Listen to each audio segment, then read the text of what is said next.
Proklamasi Kemerdekaan Indonesia pada tanggal 17 Agustus 1945 merupakan puncak dari rangkaian peristiwa yang terjadi pada akhir masa pendudukan Jepang di Indonesia. Soekarno dan Muhammad Hatta adalah perwakilan bangsa yang menjadi aktor di balik pembacaan teks Proklamasi Kemerdekaan Bangsa Indonesia. Momen bersejarah ini tidak lepas dari peran para pahlawan lainnya seperti Sayuti Melik, Ahmad Subarjo, Sukarni, dan B.M. Diah. Banyak pihak yang ikut terlibat dalam peristiwa tersebut, tidak terkecuali pihak dari luar bangsa Indonesia, yaitu Jepang. Laksamana Tadashi Maeda adalah seorang perwira tinggi Angkatan Laut Jepang, turut membantu proses perumusan proklamasi kemerdekaan Indonesia. Keterlibatan Laksamana Maeda terjadi karena pada saat perumusan teks proklamasi, rumah milik Tadashi Maeda menjadi tempat berkumpulnya anggota PPKI, golongan muda, serta beberapa pemimpin pergerakan. Di ruang makan Laksamana Maeda dirumuskan naskah proklamasi kemerdekaan yang merupakan pemikiran tiga tokoh, yaitu Soekarno, Muhammad Hatta, dan Ahmad Subarjo. Dari hasil pembicaraan ketiga tokoh nasional tersebut, disepakati dialog pertama berbunyi, "Kami bangsa Indonesia, dengan ini menyatakan kemerdekaan Indonesia."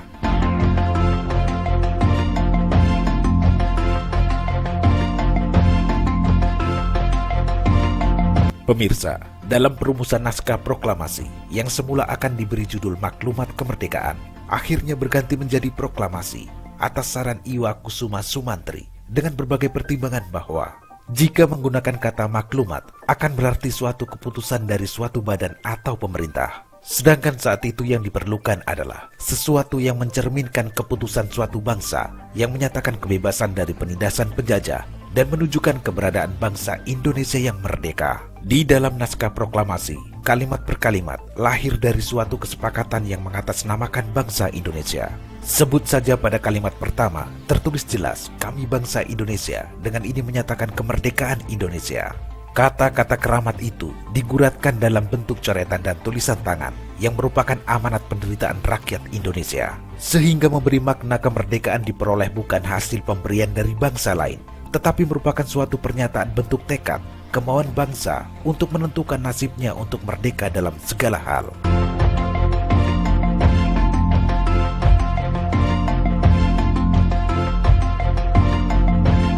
Naskah teks proklamasi ditulis tangan oleh Soekarno, lalu Muhammad Hatta dan Ahmad Subarjo yang berperan mendikte isi teks proklamasi tersebut. Setelah teks proklamasi ditulis tangan oleh Soekarno, naskah tersebut disalin dan diketik oleh Sayuti Melik. Terdapat perbedaan antara naskah yang ditulis tangan oleh Soekarno dan yang diketik oleh Sayuti Melik. Pertama, naskah yang ditulis tangan terdapat coretan pada kata penyerahan, namun akhirnya kata yang tertulis adalah pemindahan. Juga kata diusahakan yang dicoret, lalu menjadi diselenggarakan. Naskah ini pernah hampir terbuang, namun pada awal dasawarsa 1990-an, Arsip Nasional Republik Indonesia melalui Sekretariat Negara berhasil mendapatkannya dan menyimpannya di ruangan khusus. Kedua, naskah ketikan Sayuti Melik merupakan dokumen yang diketik Muhammad Ibnu Sayuti alias Sayuti Melik. Sayutilah yang mengusulkan untuk mengganti tulisan wakil-wakil bangsa Indonesia menjadi atas nama bangsa Indonesia, serta tulisan dan tanda tangan Soekarno-Hatta. Juga penambahan hari 17 bulan 8 tahun 05. Kesamaan kedua naskah tersebut pada penulisan tahun 05 yang merujuk pada tahun Showa Jepang 2605. Naskah ini tentu saja tanpa coretan dan hapusan. Tulisan proklamasi diketik huruf kapital, berbeda dengan naskah proklamasi tulisan tangan.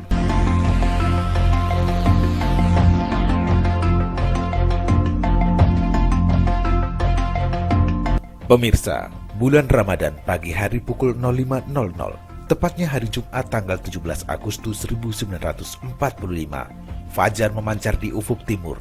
Embun pagi masih menggelantung di tepian daun. Para pemimpin bangsa dan para tokoh pemuda keluar dari rumah Laksamana Maeda dengan diliputi kebanggaan setelah merumuskan teks proklamasi hingga dini hari. Mereka telah sepakat untuk memproklamasikan kemerdekaan bangsa Indonesia hari itu di rumah Soekarno, Jalan Pegangsaan Timur nomor 56 Jakarta pada pukul 10 pagi. Bung Hatta sempat berpesan kepada para pemuda yang bekerja pada pers dan kantor-kantor berita untuk memperbanyak naskah proklamasi dan menyebarkannya ke seluruh dunia. Menjelang pelaksanaan proklamasi kemerdekaan, suasana di Jalan Pegangsaan Timur nomor 56 cukup sibuk. Wakil Wali Kota Suwiryo memerintahkan kepada Mr. Wilopo untuk mempersiapkan peralatan yang diperlukan, seperti mikrofon dan beberapa pengeras suara. Sedangkan Sudiro memerintahkan kepada S. Suhud untuk mempersiapkan satu tiang bendera. Karena situasi yang tegang, S. Suhud tidak ingat bahwa di depan rumah Soekarno itu masih ada 2 tiang bendera dari besi yang tidak digunakan. Ia justru mencari sebatang bambu yang berada di belakang rumah.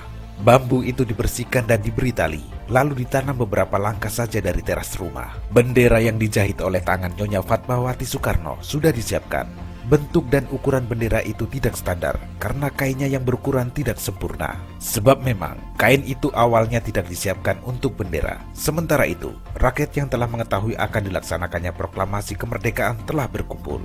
Rumah Soekarno telah dipadati oleh sejumlah massa pemuda dan rakyat yang berbaris teratur.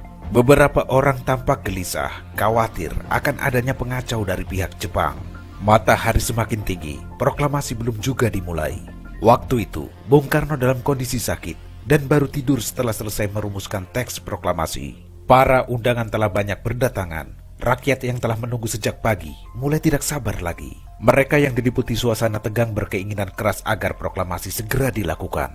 Para pemuda yang tidak sabar mulai mendesak Bung Karno untuk segera membacakan teks proklamasi. Namun Bung Karno enggan membacakan teks proklamasi tanpa kehadiran Muhammad Hatta. 5 menit sebelum acara dimulai, Muhammad Hatta datang dengan pakaian putih-putih dan langsung menuju kamar Soekarno. Sambil menyambut kedatangan Bung Hatta, Bung Karno bangkit dari tempat tidurnya, lalu berpakaian.